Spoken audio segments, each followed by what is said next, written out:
esperança nossa, embora na nossa idade não possamos sonhar muito longe, a gente espera que esse programa ainda tenha uma vida longa. Como Deus é o dono do tempo, a gente pede a Ele que nos ensine, como Ele ensina pelo Eclesiastes, que há tempo para amar, há tempo para dançar, há tempo para morrer, há tempo para sonhar, há tempo de guerra e há tempo de paz. Eu estou aqui com dois intelectuais brasileiros. Um é o professor Ravanelli, é professor aqui na Univap, que escreveu um livro muito interessante. Ele deve ter outras obras, mas essa uma é sobre o latim. Nós vamos sabatiná-lo para que ele nos conte o que o levou a fazer de uma língua morta, chamada morta, se ele está pretendendo ressuscitar o latim novamente. Ravanelli, por que você achou que valia a pena fazer o seu livro de latim vivo? Há muitos anos nós pensávamos fazer um livro de latim quando havia mais interesse pela língua latina. E o professor Stefan Moemis. Ele faleceu, então a ideia ficou parada. E depois alguém me pediu para eu fazer um livro de latim para abranger a área de direito. Mas eu achei assim inútil, porque na área de direito há muitos livros já, lá volumosos livros, como o professor Salina pode falar. Então a minha ideia foi fazer uma coisa resumida, de umas 7.000 palavras. Eu achei até um pouquinho longo o trabalho, tirei 5.000 e deixei para 2.000. Por que isso aqui? Para que alguém se interessasse pelo livro e carregasse, colocasse num criado mudo, na sua viagem ao lado como companheiro para ler umas frases latinas. Então procurei evitar aquele rolo compressor de tema de direito. Então pus uma frase célebre, uma frase bonita, uma frase tocante, uma frase da Bíblia, música para cantar. Então eu fiz um livro mais alegre, né? Não só voltado para o direito, mas para uma cultura geral. E lá o Uai, né, que você fez? Além disso, a gente colocamos algumas músicas populares, vestidas para o latim, com Luar de Sertão, Uai, como é que é outro? O Carlos de Andrade, a pedra. Uma pedra no meio do caminho, né? Colocamos também o Rio Estrela de Orbilac, e assim por diante. É um livro meio eclético, né? Ele tem um pouco de tudo, para o historiador, para o que estuda latim, para o letras, para o português. Só que é uma obra humilde, pequenininha. Se o professor Gagione um dia pretender ajudar a gente faz uma obra maior, né? Multiplica isso aí por 20, né? Então aí fica Agora, pedido ao reitor, né? Que não gosta da palavra latim, língua morta. Sei. O latim que morreu é aquele latim clássico do Ovídio, do César, tal. Agora, hoje nós falamos latim do século XX, no Brasil. Não é? É o latim evoluído. Se a gente pegar o latim dos romanos que invadiram Portugal, até hoje não há muita diferença. Você pega a Bíblia, no caso da Bíblia, né? A Bíblia ela tem sua parte, aquela do Vulgata, ela acho que é um português. No começo até eu vou falar aqui, não é para esnobar, não é? Deus criava de céu e de terra, Deus criou o céu e a terra.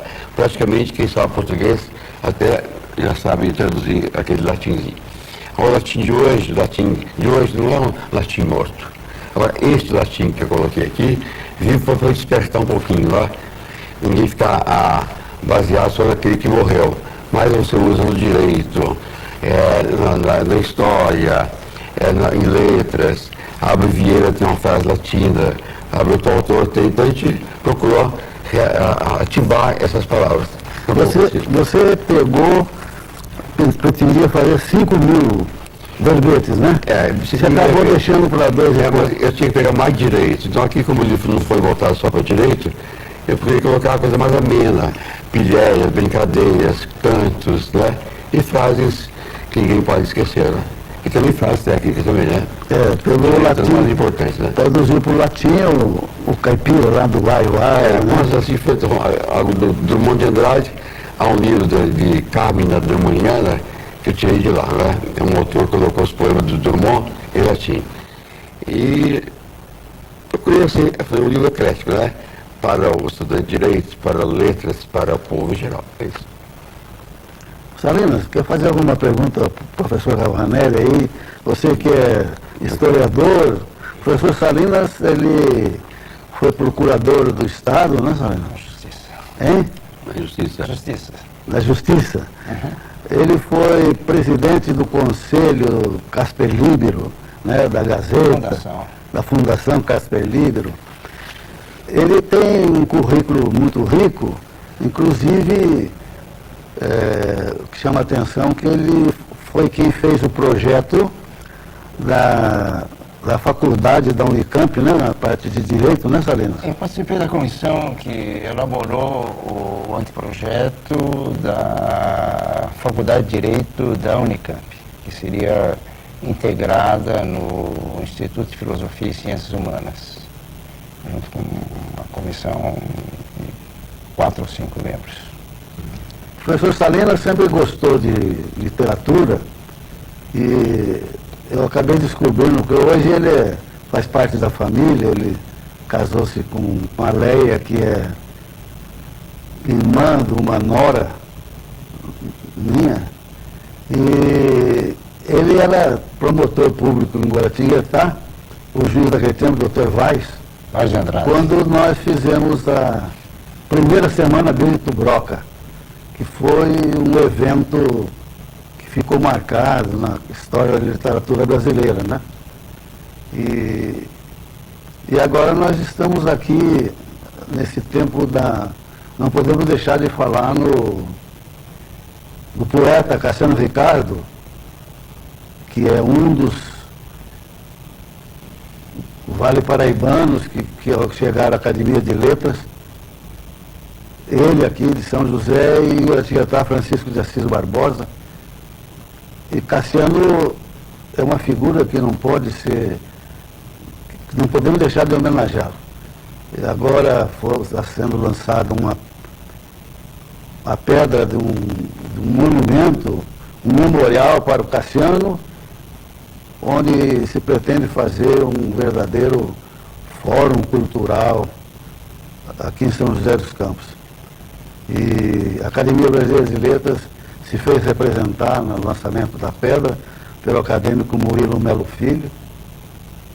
E nós vamos continuar o nosso papo fazendo uma pergunta para o professor Salinas. Professor Salinas, o seu trabalho atual é sobre a história e cultura latino-americana. Qual a razão desse interesse seu, que a gente sabe que você hoje está de corpo e alma lançado aí dentro dessa área? Bom,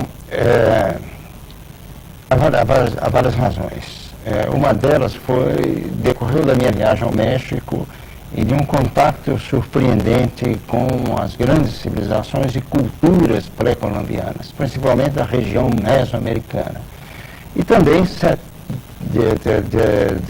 de um povo extraordinário, que é o povo mexicano, não é? Que tem momentos fulgurantes da sua história. A primeira revolução de caráter social é uma revolução mexicana de 1910, onde, se antecipando a acontecimentos do século XX, havia uma grande preocupação com o social, a ponto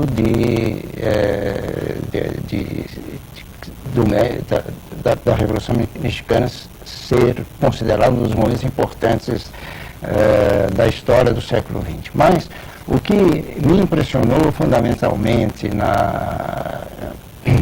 no México foi a reminiscência do grande passado dos povos pré-colombianos, astecas, maias principalmente, a exuberância dessa arte pré-colombiana, a extraordinária realizações urbanas, o papel que essas civilizações desempenharam na cultura, na literatura, na arte, na música, não é? Extremamente desconhecidas na literatura historiográfica brasileira. Não é?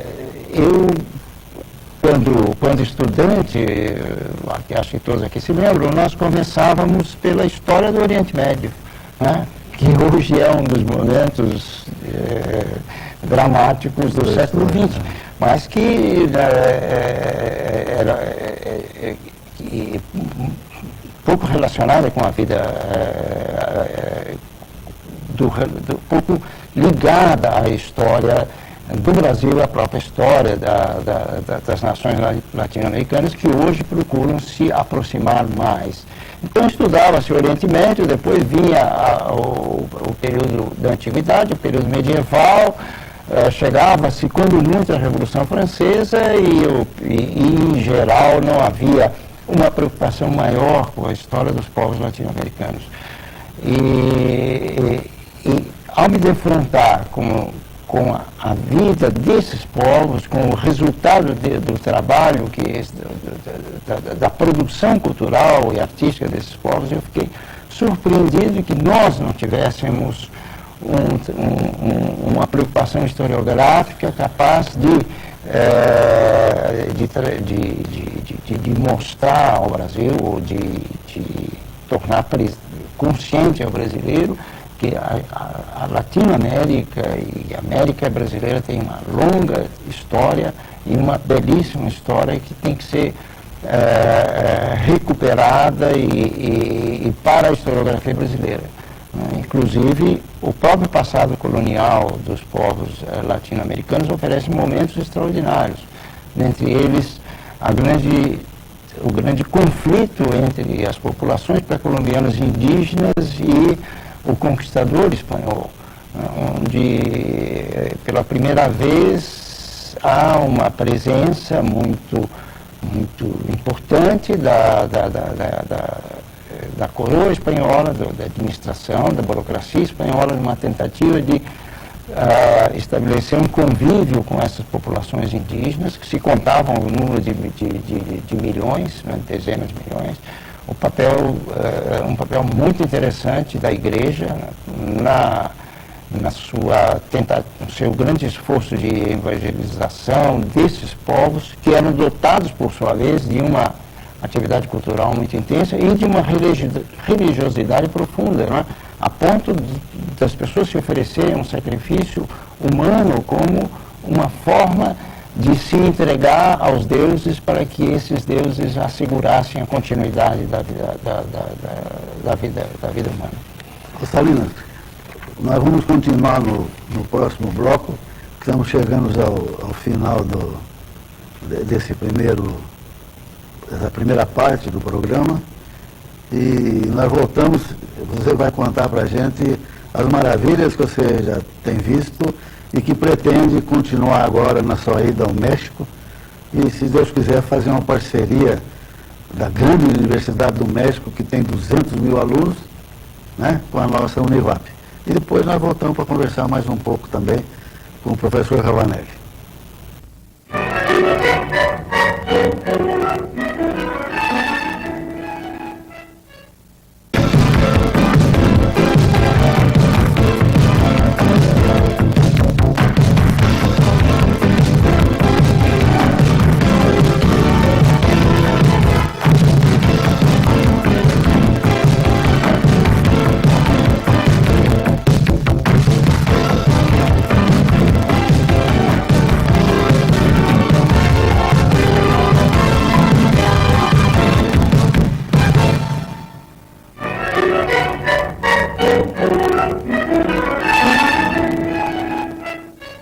Voltando à página aberta, nós vamos...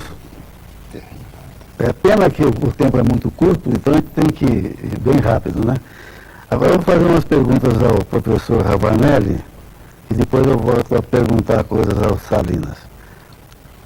Ravanelli, você estudou bastante latim, foi seminarista, depois fez cursos superiores, né, de letras e de ciências jurídicas.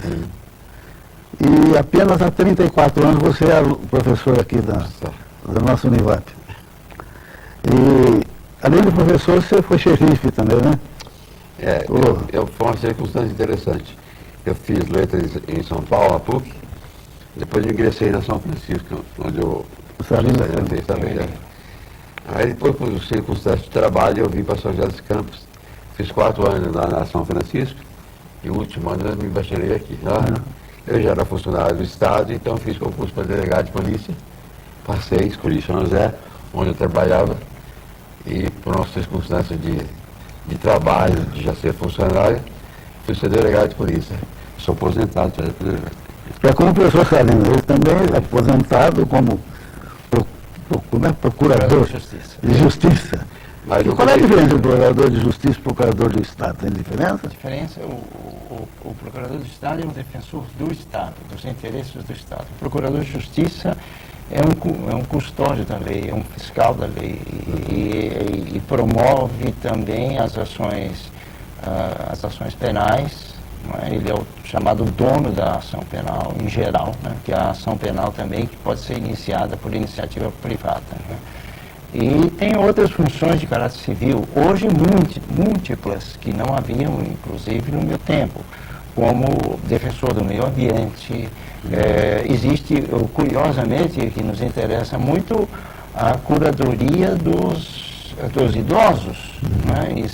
Com uma preocupação grande com a situação das pessoas mais idosas pelo Ministério Público, decorrente de fatores atuais, como, por exemplo, o abandono das pessoas idosas pelas famílias, a péssima situação dos recolhimentos de pessoas idosas, a utilização indevida de seguros, né, feitas por pessoas da família em detrimento das pessoas idosas.